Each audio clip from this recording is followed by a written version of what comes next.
the Minister of Foreign Affairs of the Kingdom of Morocco,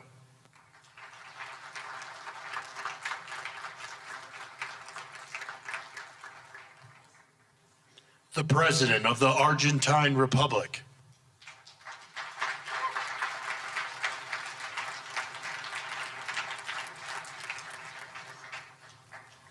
the Prime Minister of Armenia,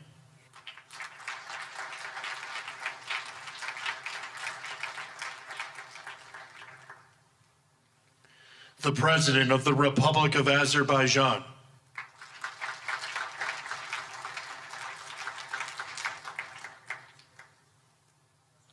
the Prime Minister of the Republic of Bulgaria,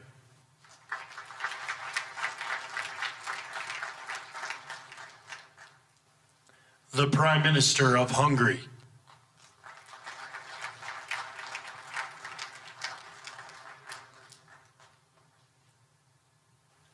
the President of the Republic of Indonesia,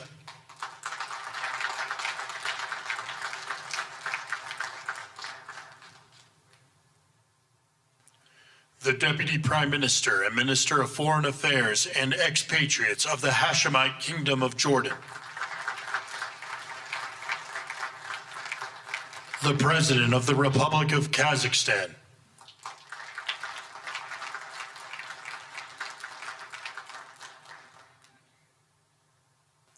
the President of the Republic of Kosovo,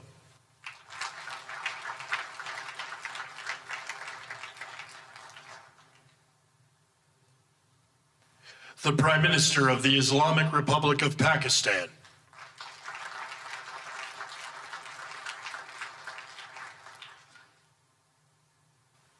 the President of the Republic of Paraguay,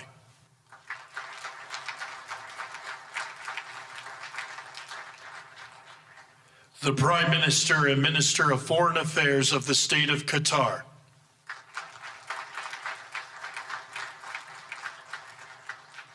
the Minister of Foreign Affairs of the Kingdom of Saudi Arabia,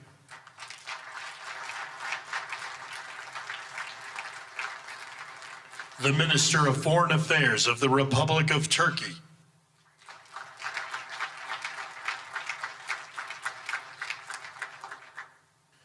the Special Envoy to the United States for the United Arab Emirates,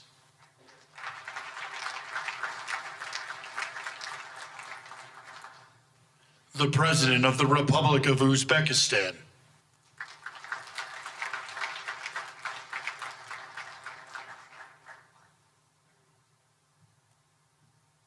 the Prime Minister of Mongolia,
Please welcome the Chairman of the Board of Peace, the President of the United States of America, Donald J. Trump.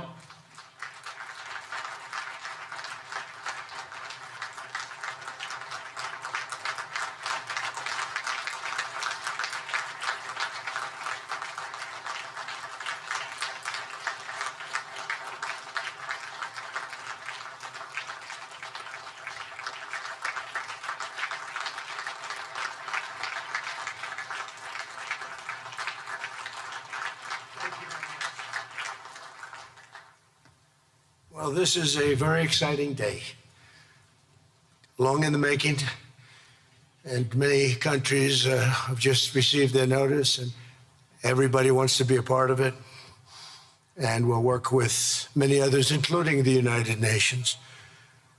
But I want to thank you all for being here. Yesterday we had an incredibly successful visit with many of the world's top business leaders, the best, the biggest, most successful, and foreign heads of state. And now we have one of the most important meetings of all, the official formation of what is known as the Board of Peace. I want to thank the Secretary of State, Marco Rubio, Special Envoy Steve Witkoff, and Jared Kushner, and their extraordinary work. I mean, they've done an amazing job. We have peace in the Middle East. Nobody thought that was possible. We've settled 8 wars, and I believe another one's coming pretty soon. You know what that is? The one that I thought was going to be an easy one. It's turned out to be probably the most difficult. Last month, 29,000 people died, mostly soldiers, in Ukraine, Russia. Think of that, 29,000, 27,000 in the month before, 26,000 in the month before that. It's terrible. But we have meetings and we think we're making a lot of progress. Thanks as well to Secretary Scott Bessent, Howard Lutnick, and Chris Wright, U.S. Trade Representative, Jameson Greer. They're all doing such an incredible job. Ambassador Callista Gingrich, who is here, doing a fantastic, really fantastic work. Thank you, Callista. And many other members of my administration who are so committed to peace, and they're also committed to great success. Very importantly, let me recognize the very first group of distinguished members of the Board of Peace. They will be introduced by name in just a moment. Caroline will be doing that introduction. And to each and every one of you, we are truly honored by your presence today. Leaders of countries, in most cases, very popular leaders. Some cases, not so popular, but that's the way it goes in life. Thanks as well to President Karol Nawrocki of Poland, who's a fantastic man. He just won a very big election. I'm very proud of him.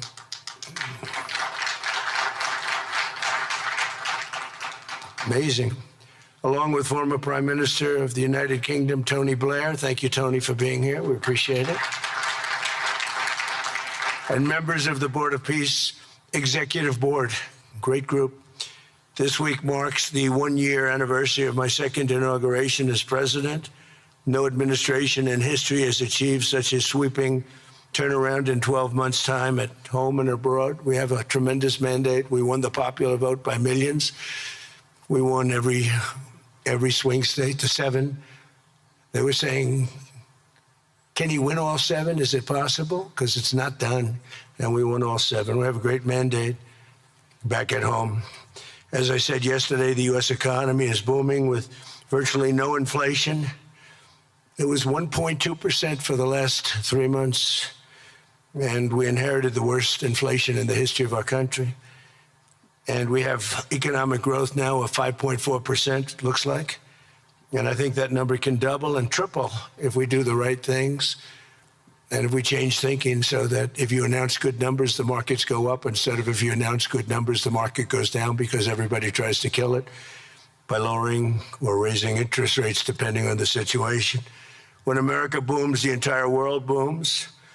And we have secured commitments for over $18 trillion in new investment coming into our country, which is a record by many times over, not just by a little bit, by many times. There's no country ever in history that's gotten anywhere near that number.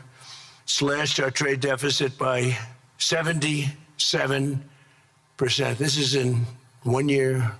Yesterday was 1 year. And signed historic trade deals with nations from all over the globe.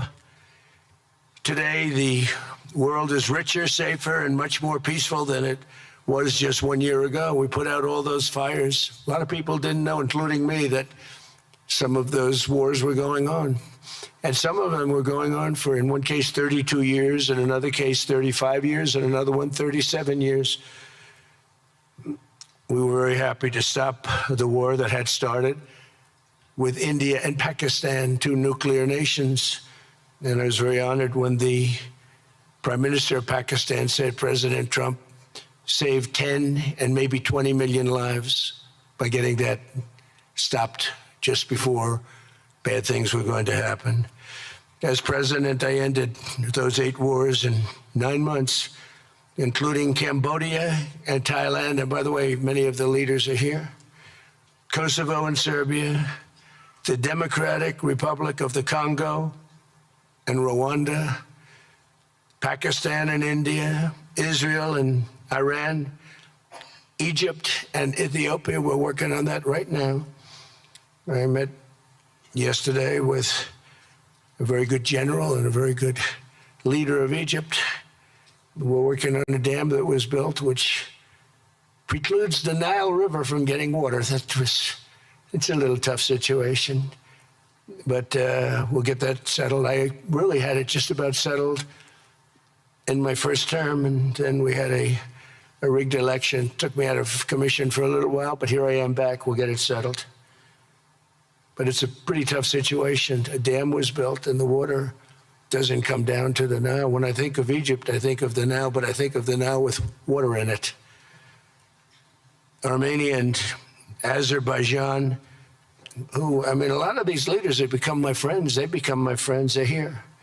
And of course, the war in Gaza, which is really coming to an end.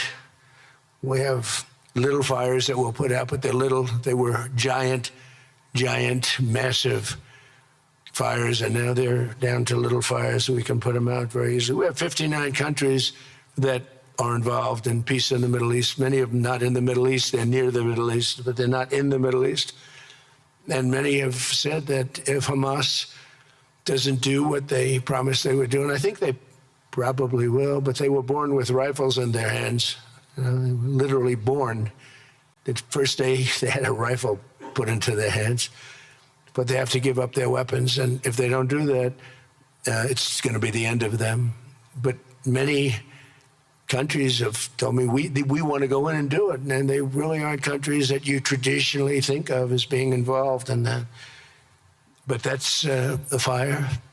Hezbollah in Lebanon, we have to do something about that. But these are, I call them remnants. They're small remnants compared to what it was before. It was massive, large, powerful countries fighting each other.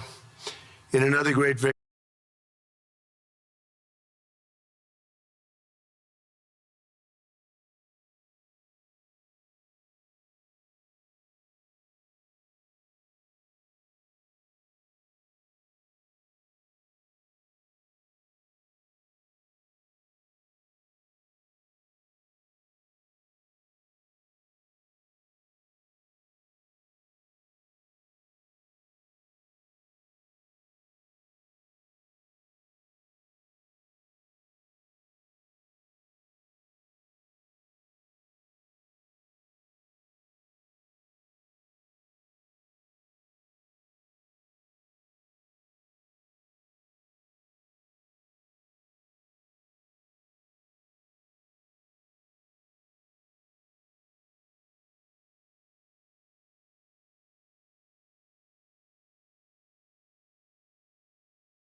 and it was terrible.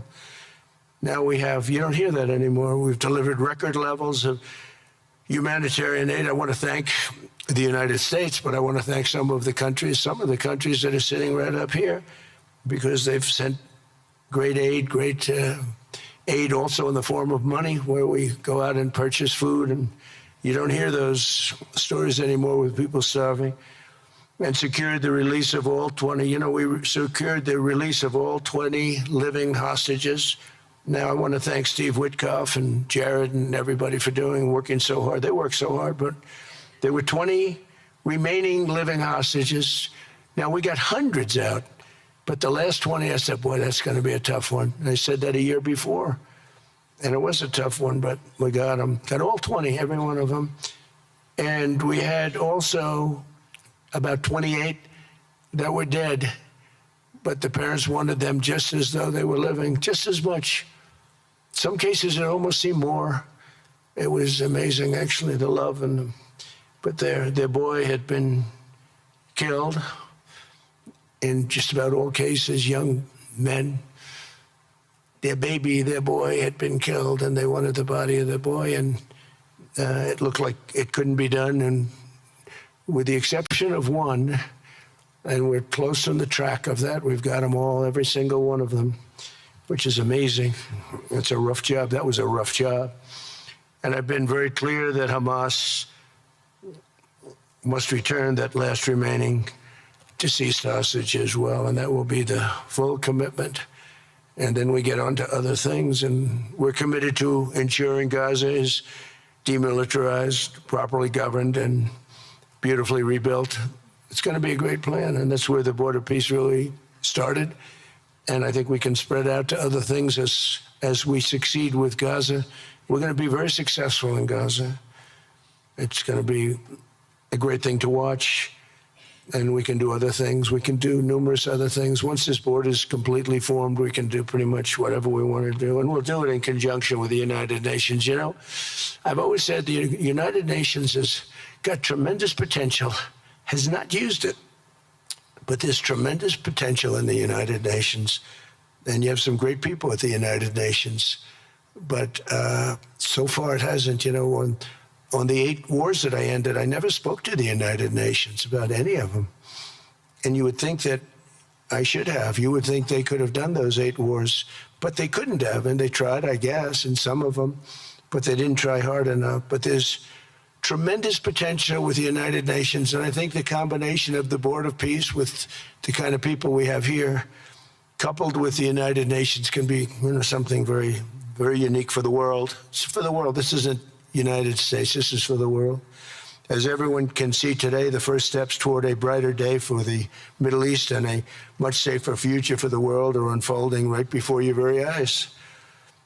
Together, we are in a position to have an incredible chance. I don't even call it a chance. I think it's going to happen.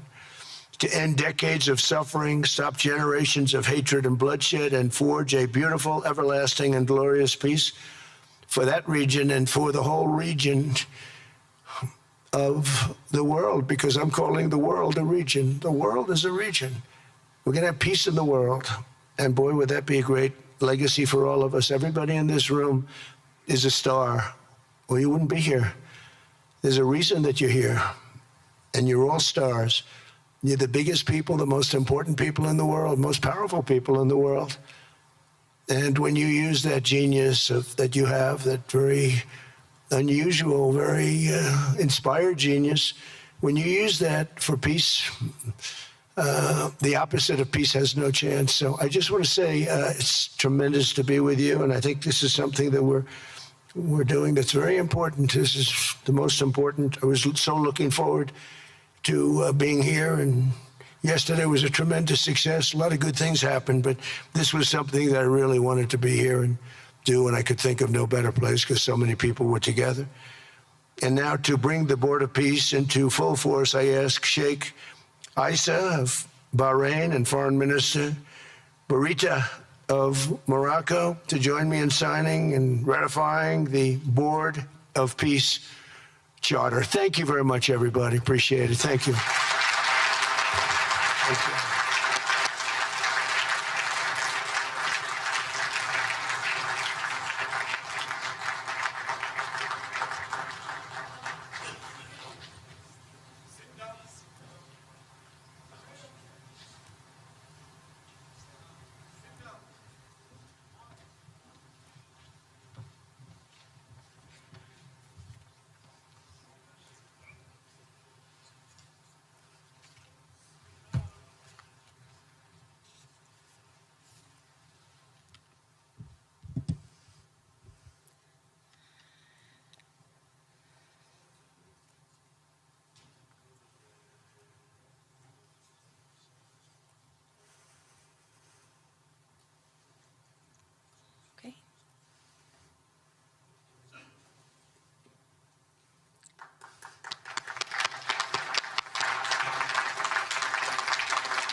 Congratulations, President Trump. The charter is now in full force, and the Board of Peace is now an official international organization.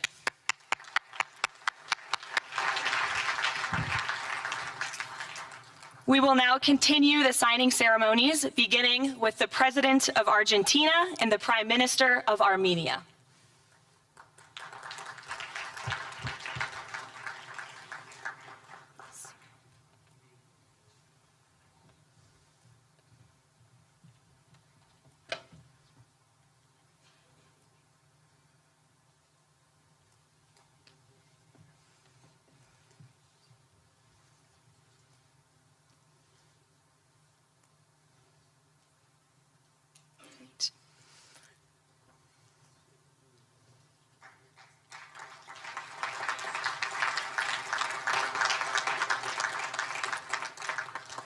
Next up, the President of the Republic of Azerbaijan and the Prime Minister of the Republic of Bulgaria.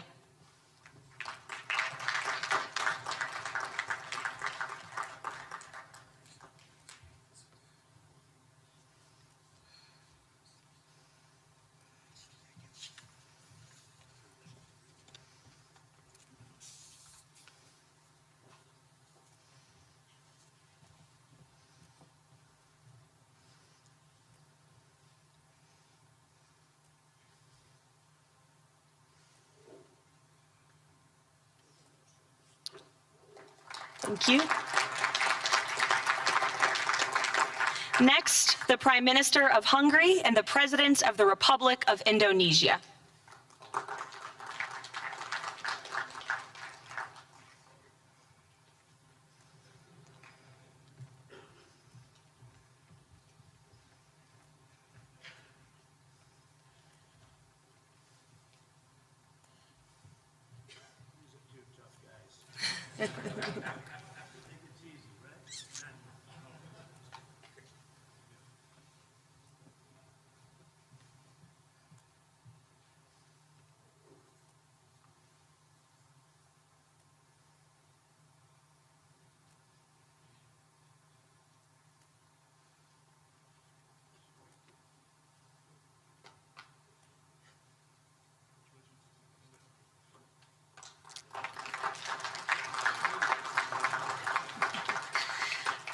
Next, the Deputy Prime Minister of the Kingdom of Jordan and the President of the Republic of Kazakhstan.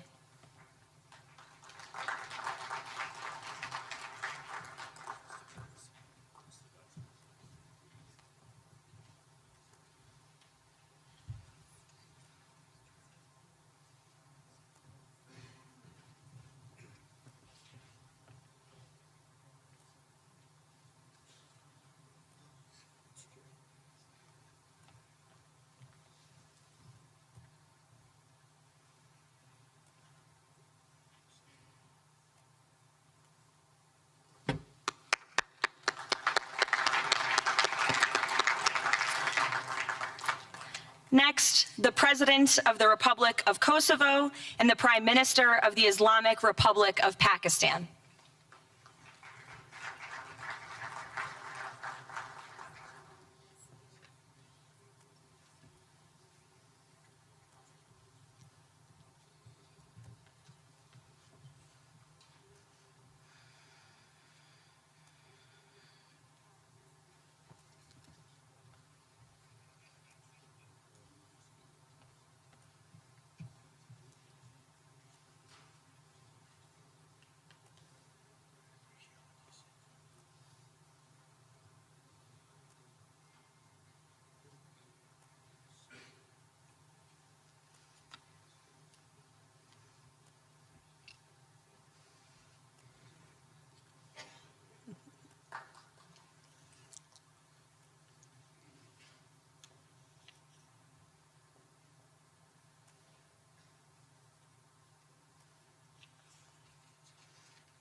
That's it.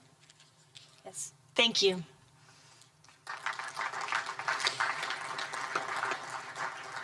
Next, the President of the Republic of Paraguay and the Prime Minister of the State of Qatar.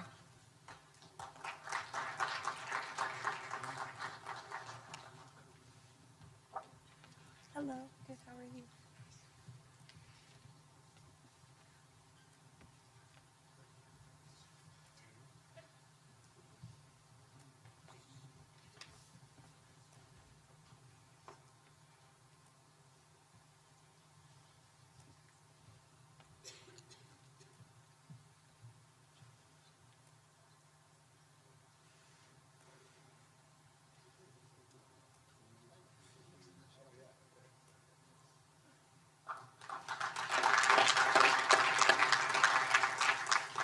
Next, the Minister of Foreign Affairs of the Kingdom of Saudi Arabia and the Minister of Foreign Affairs of the Republic of Turkey.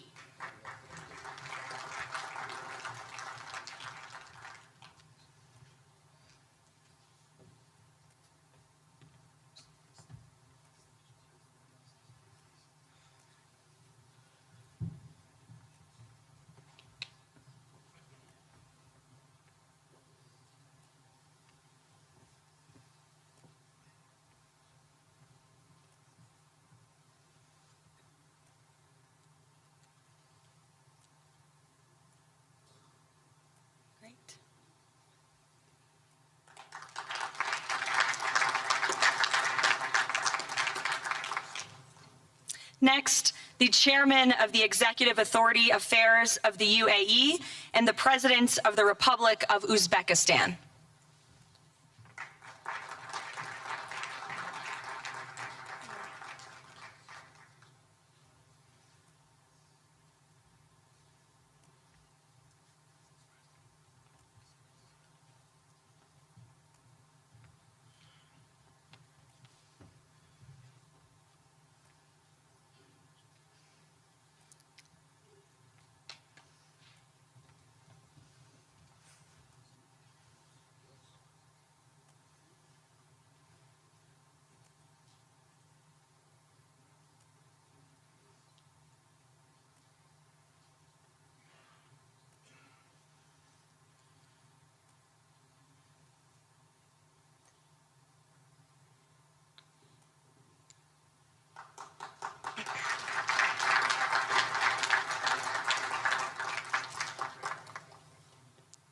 And last but not least, the Prime Minister of Mongolia.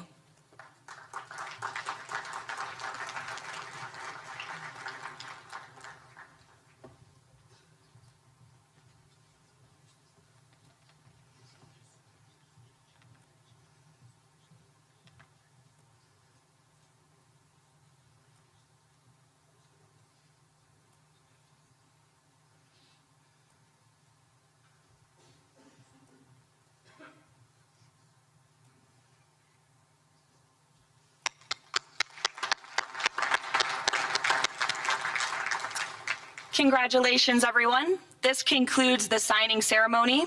If President Trump and all of the Board of Peace members could please join the President around the table. The President is now going to sign the inaugural resolution that will resolve the Board of Peace's Gaza mandate per the United Nations Security Council Resolution 2803.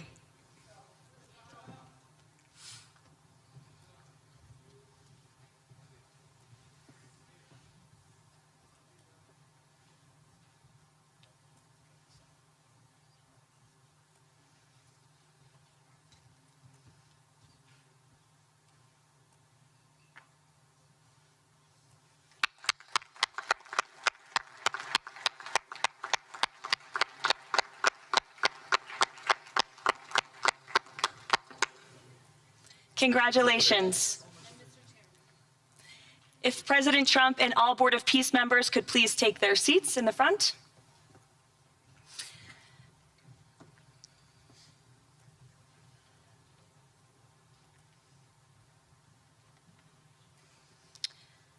Now it is my honor to introduce the United States Secretary of State Marco Rubio, who will speak about President Trump and his accomplishments. Without further ado, Secretary Rubio.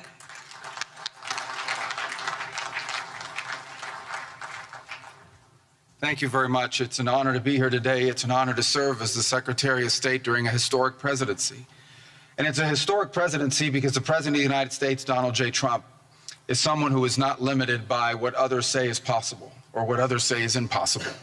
He's not limited by some of the things that have happened in the past, and he's willing to talk to or engage with anyone in the interest of peace, always putting the American people and our national security first, but understanding that in the world that we share with so many others, peace is paramount to all of us.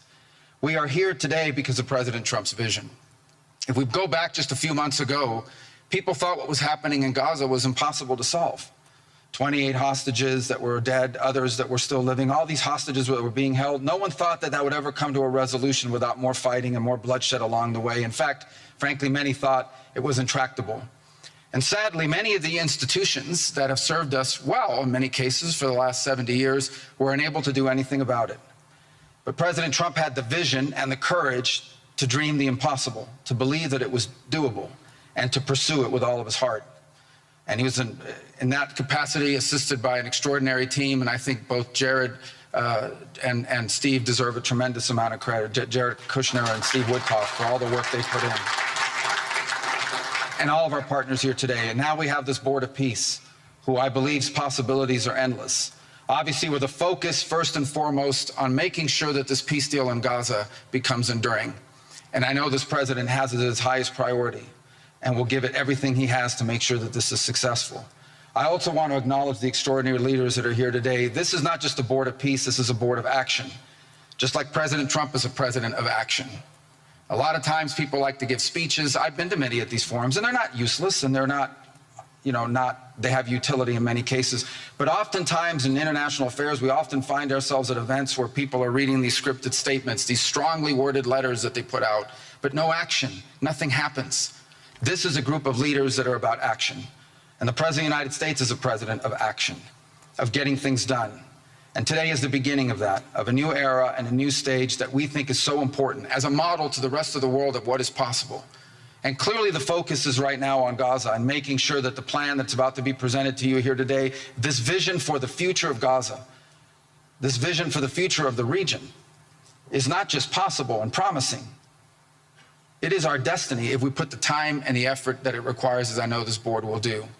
But I also think it will serve as an example of what's possible in other parts of the world. Without losing focus on what's before us now, this is what's possible for other places and other conflicts that seem impossible to solve right now. So I want to, on behalf of the United States, on behalf of the team that worked so hard on this, thank every single one of the leaders that are here today and all the countries that have committed to joining, and many others who are going to join. Others either are not in town today or they have to go through some procedure internally in their own country because of constitutional limitations, but others will join. Many want to be a part of this effort because it is going to be a successful effort. And you see it reflected here today among countries of different backgrounds from different parts of the world, majority Christian, some, majority Muslim, others, who've come together. In fact, former adversaries who have joined here as part of this Board of Peace. And all was possible, and I want to acknowledge this again, because of the vision and the drive of the President of the United States. So thank you all for joining us here today. We appreciate it very much.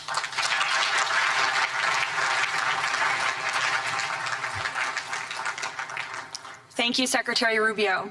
Please, if you could now turn your attention to the screens for a video message from the head of the National Committee for the Administration of Gaza, Dr. Ali Shaith. Distinguished leaders, colleagues, and friends, it is an honor to be here today. I want to start by thanking President Donald J. Trump and his administration for their intensive efforts to advance peace in the whole region. I also thank Egyptian President Abdel Fattah al-Sisi, Qatar, and Turkey as mediators, the Palestinian Authority, and members of the United Nations Security Council for welcoming the comprehensive peace plan. These efforts created the opportunity for a new future in Gaza Strip. But what will really matter is what comes next. This transition will succeed only if it delivers real, tangible improvements in daily life for Gazans.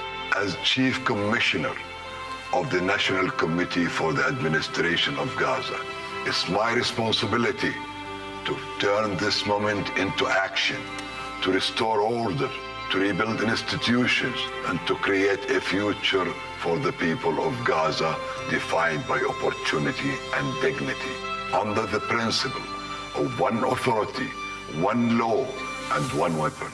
As a first step, I am pleased to announce the Rafah crossing will open next week in both directions. For Palestinians in Gaza, Rafah is more than a gate. It is a lifeline and symbol of opportunity. Opening Rafah signals that Gaza is no longer closed to the future and to the war. I want to be clear, there is much more work ahead, and none of it is easy. The road forward will involve difficult decisions and setbacks, but this is a real step and it marks a new direction. Now, I would like to address the people of Gaza. من أرض الكنانة أتوجه الآن بكلمتي إلى أبناء شعبنا الصامد الصابر في قطاع غزة. لقد صمدتم وحافظتم على أسركم وأرضكم خلال سنوات عصيبة هجاء صبرت أعماقكم وكل الحدود. إن صمودكم الأسطوري له أعظم ما قدمت. Your legendary steadfastness is the foundation upon which we will build our future together. This moment is not for looking back, but for moving forward toward a prosperous and bright future. A future where our children grow up without fear or anxiety, where work is rewarded, schools are opened, and daily life regains stability and security. The coming stage requires the concerted efforts of everyone. But you will not face it alone. Your voices have weight, your actions have impact, and your commitment to peace and the rebuilding of your communities will define the futures of the new Gaza Strip. Step by step, with discipline and determination, we will build a capable Gaza, capable of self-reliance, and we will build it into a center for freedom, opportunity, and peace. اليوم أسأل الأسرة الدولية ليس فقط أن تدعم هذه أسأل by our actions hold us to clear standards and stand with the people of Gaza as we take this responsibility for our future. Thank you, ladies and gentlemen.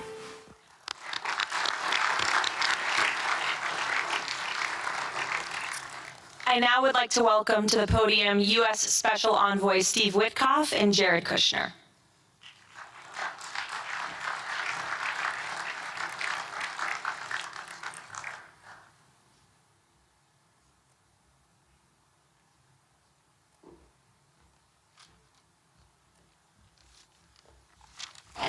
Thank you, everyone, and welcome here. This is really my honor to be up here speaking. I remember when the president asked Jared, and of course our great Secretary of State, to work on something that the world thought was impossible and unattainable. But the president, on this peace deal for Gaza, as on all other deals we work on his behalf, said we had to try. And of course we were inspired by that. We have achieved a peace deal in Gaza. We have brought the hostages home, all of the bodies except for one, and we will bring that body home too. And maybe most importantly, we have created a sense of hope for what the future can bring in Gaza and all other places where the Board of Peace will operate. And I am so honored, Mr. President, to have worked on this on your behalf. I'd like to thank some people who are here with us tonight who have done so much, done indispensable work to bring this deal together. Sheikh Mohammed, my good friend from Qatar, and Ali Al-Tawadi, Hakan, Fidan, and Ibrahim, General Hassan, and Foreign Minister Badr Abdulati, and of course, President Sisi, and Prime Minister Netanyahu, former Special Envoy Ron Dermer, and Michael Eisenberg for all that they did. I would also like to thank our core working group and members of the Board of Peace who have been working nonstop on behalf of this incredible, noble effort, around the clock for months on end, sacrificing time with their families and their own personal lives because they believe in the mission and the vision that the President has set out for us. I'd also like to thank, those people include Tony Blair, Yakir Gabay, Josh Grunbaum, Aryeh Lightstone, Laurent Tankman, Admiral Cooper, General Frank, and I probably have forgotten some along the way. And then perhaps most importantly, I want to thank our administration. We have an incredible team. It's amazing to work for this administration. I think you see the results that we get on behalf of the president because he inspires us so much. So I'd like to thank the Vice President of the United States, J.D. Vance, for all of his help and guidance, our Treasury Secretary, of course, the Secretary of State, who we work hand in glove with, and a special thanks to our Chief of Staff, Susie Wiles, who is always available to us for consultation, for steering, and for all else that she does. Thank you.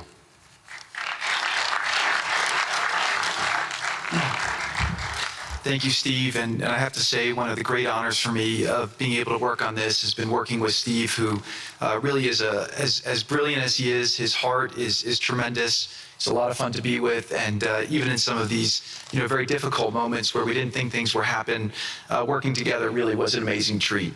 I'm going to go now today just through a couple quick slides just to show you the progress that's been made in the last couple months. It was just over 100 days ago that we got the final deal done, and everyone was celebrating and joyous about the hostages coming home and the end to this long war that nobody thought was possible. And Steve and I were panicking, saying, what do we do next? How do you implement peace? And as you guys know, peace is a different deal than a business deal because you're changing a mindset. And in Israel, there was 2 years of very intense war. For the people in Gaza, there was more than just 2 years of war. They had 20 years of hopelessness being ruled by a terrorist organization. For the people in the Middle East, their hearts were pulled by this. And throughout the entire world, it really was weighing on us. And so we needed to think about, what do we do next? How do we change the habits? How do we change the behaviors?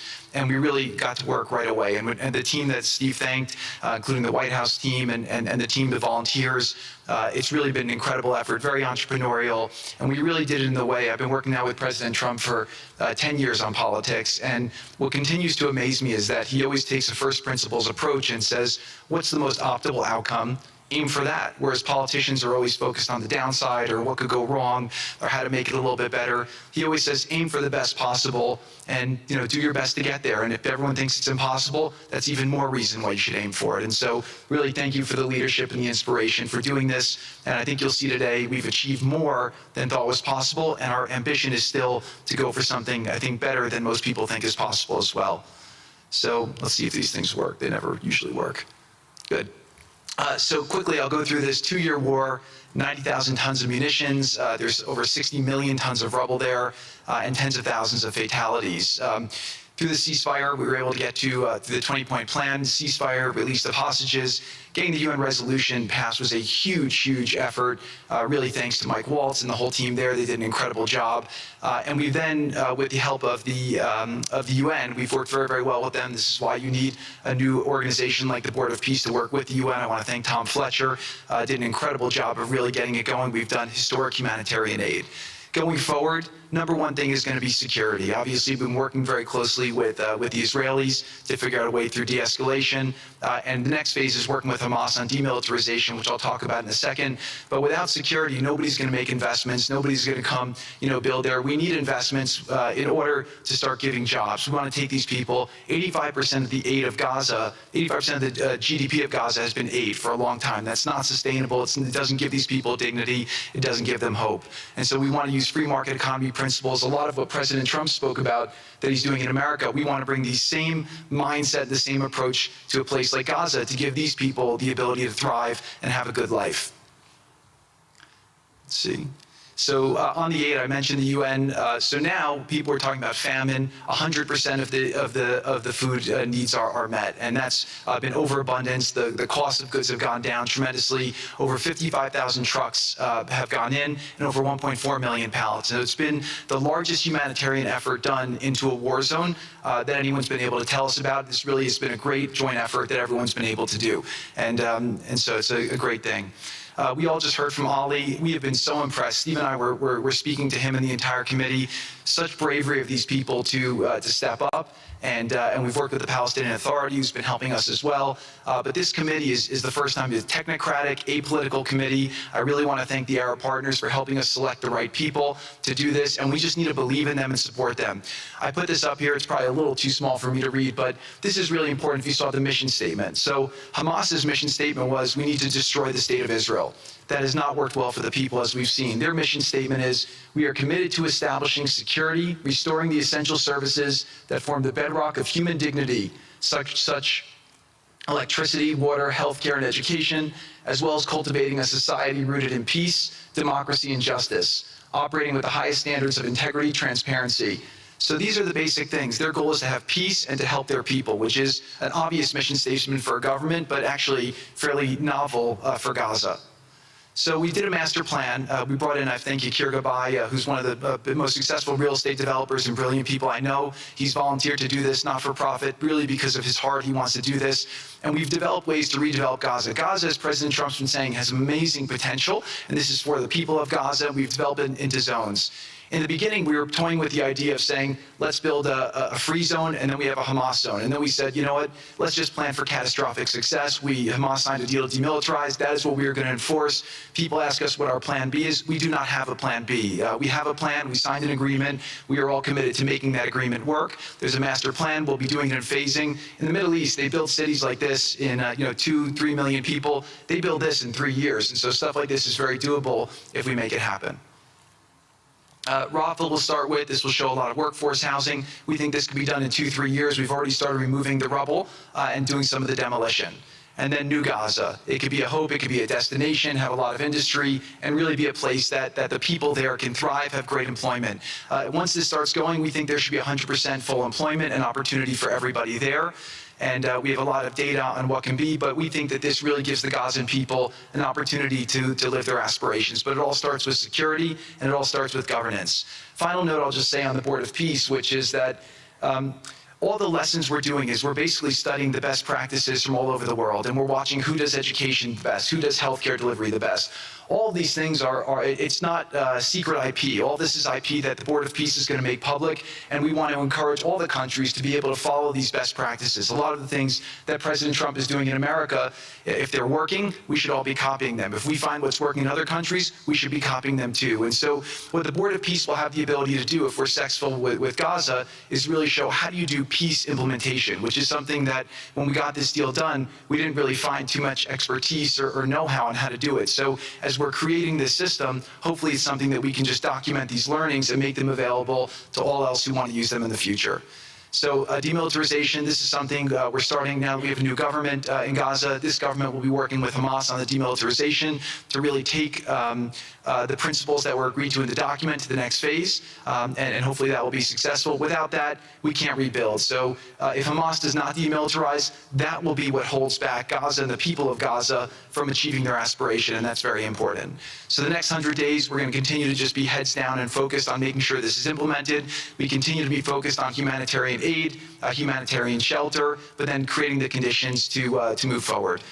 So thank you. Final point I'll just make is this is really only possible because of the work of so many people and President Trump's great leadership. But a lot of you have been asking, how can we help? So the countries have all been incredibly generous. We'll be doing the first conference where we'll announce a lot of the contributions that will be made in a couple weeks in Washington. From the private sector, there'll be amazing investment opportunities. I know it's a little risky to be investing in a place like this, but we need you to come, take faith, invest in the people, try to be a part of it. And then finally, I'll just talk to people on the media and on the social media, which is, this deal only happened because we worked with Israel, we worked with Turkey, we worked with Qatar, we worked with Saudi, we worked with Egypt. I mean, everyone worked together. We worked with UAE. We all worked together to make this happen. I see a lot of people trying to escalate, criticizing Israel or Israelis criticizing Turkey or Qatar. Just calm down for 30 days. I think that the war is over. Let's do our best to try working together. Our goal here is peace between Israel and the Palestinian people. Everyone wants to live peacefully. Everyone wants to live with dignity. Let's put our efforts towards promoting those who are doing the work to build this up, like Ali and his committee. Let's focus on the positive stories, and let's just calm down, turn a new chapter, and if we believe that peace is possible, then peace really can be possible. So we're going to continue to work every day. We need all of your help to do it. And again, I just really want to thank President Trump for his leadership in doing this. This would not have been possible without your commitment to this. Everyone thought it was impossible to end this war. You never gave up. You never stopped. Every time there was a setback, you told us to try harder. You gave us different ideas. And we've made several impossible things happen just in Gaza to date. No reason why we shouldn't be able to make even more impossible things happen. So really thank you for your amazing leadership.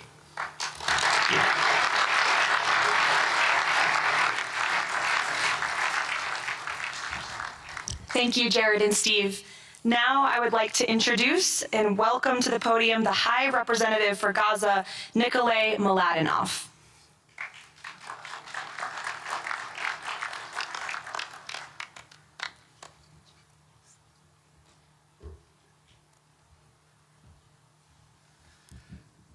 Mr. President, it's a great honor and a massive responsibility for me, for my team, for all of us to be here with you to begin this journey. Who would have thought 2 years ago that we will be sitting here with this group of countries, with this leadership, giving the people of Gaza a new chance?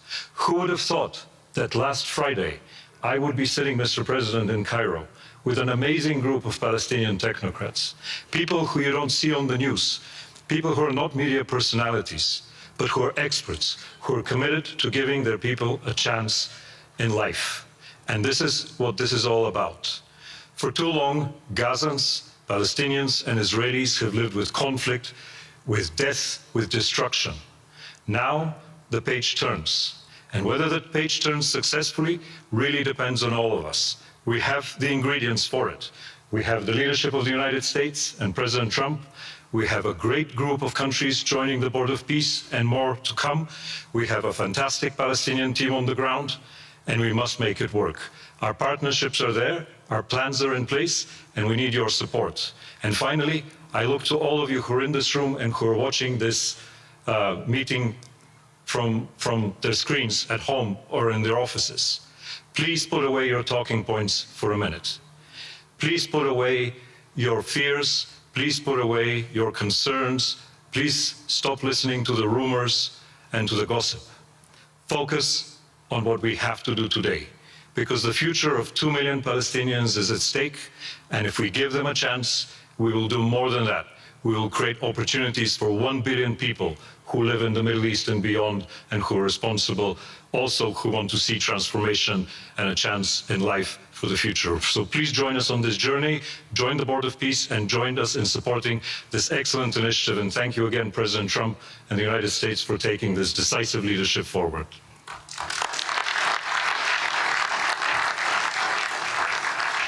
Thank you. President Trump, would you like to make some concluding remarks?